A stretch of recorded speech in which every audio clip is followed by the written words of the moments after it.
So it's still hot as the devil. Kudos again to all the folks who work down south in 150% humidity.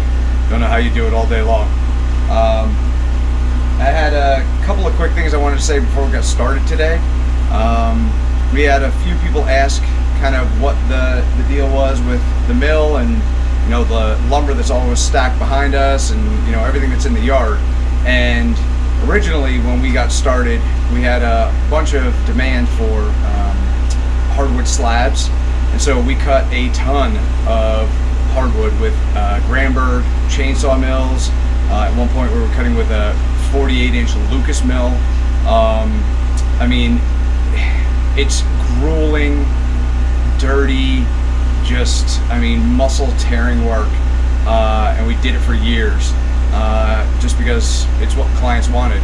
So we figured we would get a Woodmizer and kind of expedite the process and, you know, help us save a little bit of what we got left of our physical strength. So it worked in that regard, and we did well. We still have tons of hardwood slabs in the yard. They're usually not on camera, but there's about 10,000 board feet at any given time. But what happened was, during the pandemic, when lumber prices went through the roof, it just got to be ridiculous trying to quote things for people for the other side of the business, which is construction, and, you know, telling them that a single board costs $20, and I mean, in some cases some joists and rafters were $90, and it really puts a dent in anything that people can do. So we started milling structural lumber. Everything that's in the sawmill shed other than the rafters is basically milled by us, dried by us, and yeah, it makes a huge difference. So for anybody who's thinking about doing work on their own property, what I tell you is, whether it's hydraulic or, you know, manual, these mills are absolutely fantastic. They're rugged. They do what they're supposed to do consistently, day in, day out. But just, you know, be prepared for the fact that it still is a lot of physical work. We don't have everything set up completely here, but it's involved. It's not free lumber, but it sure does beat paying top dollar for everything. So, you know, keep that in mind when you're doing your things. We're gonna get back to it. This is HEMLOCK 15. It's actually spun the wrong way on the bed right now. I've got the big end down here, which is 16. The small end's down there at 14. It has a huge camber in it. The yield is probably going to be nil out of this thing. We're going to see if we can get some 2x10 and then save what we can with 1x stock. So, as always, thanks for watching. We always appreciate it.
People have also asked about the chainsaw that we're using that doesn't make any noise.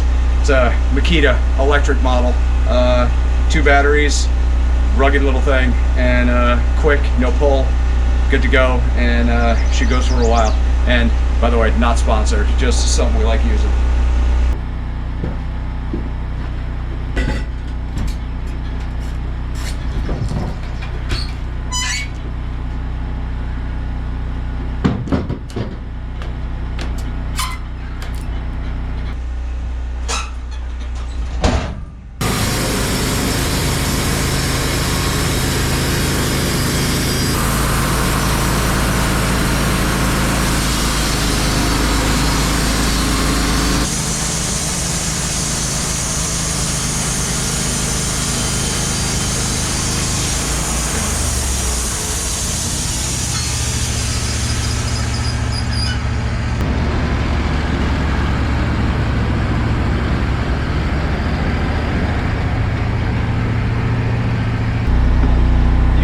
much camber this thing's gotten it. It's got a drop in the middle where it didn't even touch. I'm gonna have to drop it probably 2 more inches just to even get a top cut on it.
So just like we thought, you know, with all the twists and everything in that, including some shake that's buried in there, this log's yield was, you know, next to nothing. We're gonna get a piece of 8x8 out of it, 2x8, use a 1x6, and then basically some stickers and a little bit of dunnage.